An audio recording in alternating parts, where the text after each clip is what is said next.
Summer season இந்த வார்த்தையை கேட்டதும் முன்னாடி எல்லாம் ஸ்கூல் பசங்களுக்கு பெரிய லீவும் ஃபேமிலியா போற ட்ரிப்பும் தான் ஞாபகத்துக்கு வருது.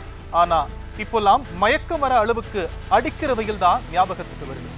அதுக்கு காரணம் நினைச்சு கூட பார்க்க முடியாத அளவுக்கு ஏற்படுற காலநிலை மாற்றம்னு எல்லாருக்கும் தெரிஞ்சாலும் அதை கட்டுப்படுத்த எடுக்கப்பட்ட பல்வேறு நடவடிக்கைகள் கை கொடுக்காம போயிருக்கிறது தான் இங்க வருத்தமான விஷயமே. வெயில் காலத்துல பல்வேறு பாதிப்புகள் ஏற்படுறது மட்டுமில்லாம வெப்ப அலைன்னு சொல்லக்கூடிய ஹீட் வேவ்ஸும் சமீபத்துல அதிக அளவுல ஏற்பட்டு வருது. இந்த ஹீட் வேவ்ஸ்னா என்ன, அதுல இருந்தும் அதீத வெயில்ல இருந்தும் நம்மளை பாதுகாக்கிறது எப்படி, முக்கியமா வெயில்னால ஏற்படுற பாதிப்புகள் என்ன அப்படின்னு எல்லாத்தையும் தெரிஞ்சுக்கலாம் வாங்க.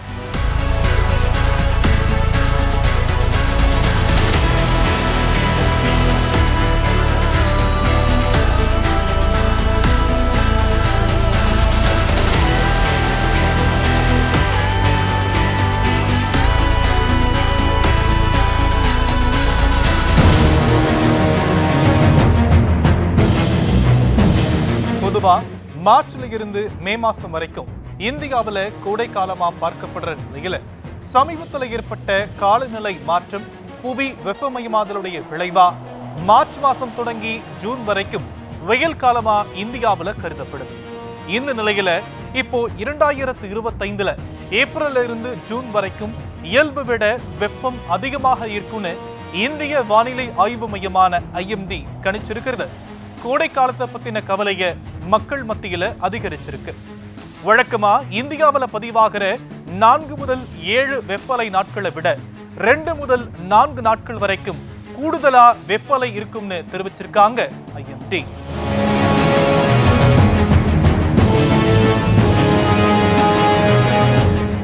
இந்திய வானிலை ஆய்வு மையம் சொல்லியிருக்கிறபடி பார்த்தோம் அப்படின்னா மேற்கு வங்கம், ஒடிசா, சத்தீஸ்கர், தெலுங்கானா, ஆந்திரா, கர்நாடகா மற்றும் தமிழ்நாட்டின் வடக்கு பகுதிகளில் இயல்பை விட அதிகமா வெப்பலை நாட்கள் பதிவாக வாய்ப்பு இருக்கிறதாகவும், ராஜஸ்தான், குஜராத், ஹரியானா, பஞ்சாப், மத்திய பிரதேசம், மகாராஷ்டிரா, உத்தரப்பிரதேசம், பீகார் மற்றும் ஜார்க்கண்ட் ஆகிய பிற மாநிலங்கள்ல வெப்பநிலை உயர்வு மற்றும் அடிக்கடி வெப்பலைகள் ஏற்படுவதற்கான வாய்ப்புகள் அதிகம் இருக்கிறதாகவும் எச்சரித்திருக்கிறார்.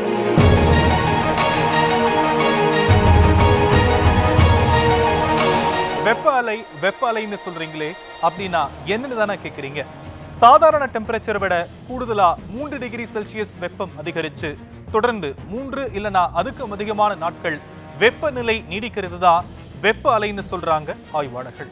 தொடர்ச்சியா 5 இல்லைனா அதுக்கும் அதிகமான நாட்கள் சாதாரண வெப்பநிலையை விட 5 டிகிரி செல்சியஸ் வரைக்கும் வெப்பம் அதிகமாகும் போது வெப்ப அலை ஏற்படுறதா உலக வானிலை ஆய்வு அமைப்பு தெரிவிச்சிருக்காங்க.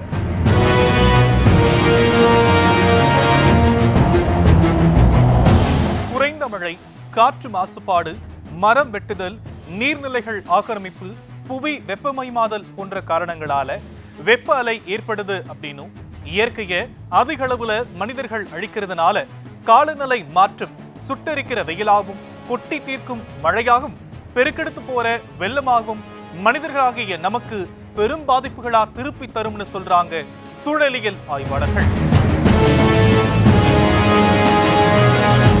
தமிழ்நாட்டுல பல பகுதிகளில் வெயில் ஏற்கனவே சதமடிச்ச நிலையில கத்திரி வெயில்னு சொல்லப்படுற அக்னி நட்சத்திரம் மே 28ஆம் தேதி வரைக்கும் பொதுமக்களை தன்னுடைய வெயில்னால வாட்டி வதைக்கும்னு எச்சரிக்கிறாங்க ஆய்வாளர்கள்.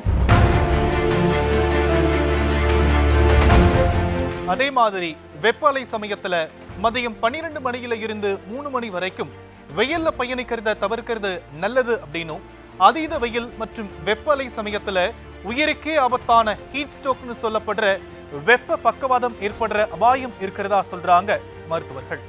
கூடவே வெப்ப சோர்வு, நீர் இழப்பு, தசைப்பிடிப்பு, தோல் பிரச்சனைகள்னு வெயிலால ஏகப்பட்ட பாதிப்புகள் நமக்கு ஏற்படும் அப்படின்னும், அதுல இருந்து நம்மளை பாதுகாக்க வெயில்ல பயணிக்கிறத தவிர்க்கணும்னு சொல்றாங்க.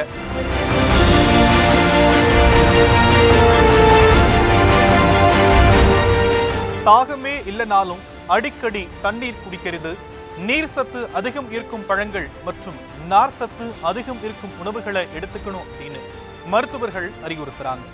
அதே மாதிரி வெயில்ல போறப்போ குடை, தொப்பி மற்றும் உடல் முழுக்க மறையக்கூடிய ஆடைகளை அணியலாம்னு சொல்றாங்க மருத்துவர்கள்.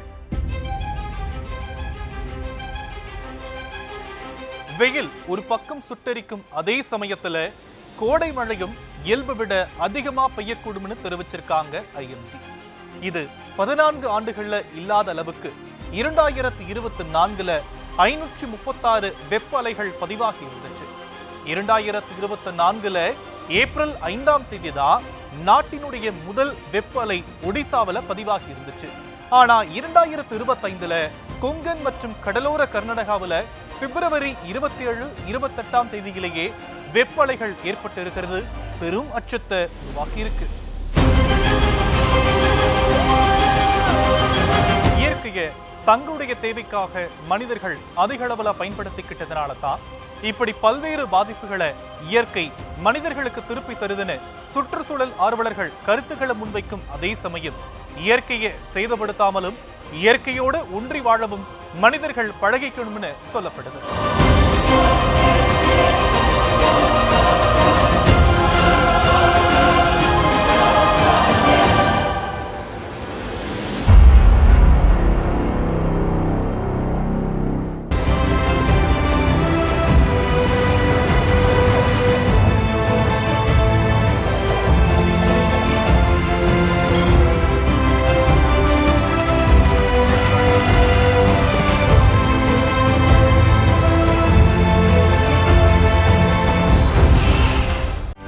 செய்திகளை உடனுக்குடனும் துல்லியமாகவும் தெரிந்து கொள்ள சப்ஸ்கிரைப் பண்ணுங்க.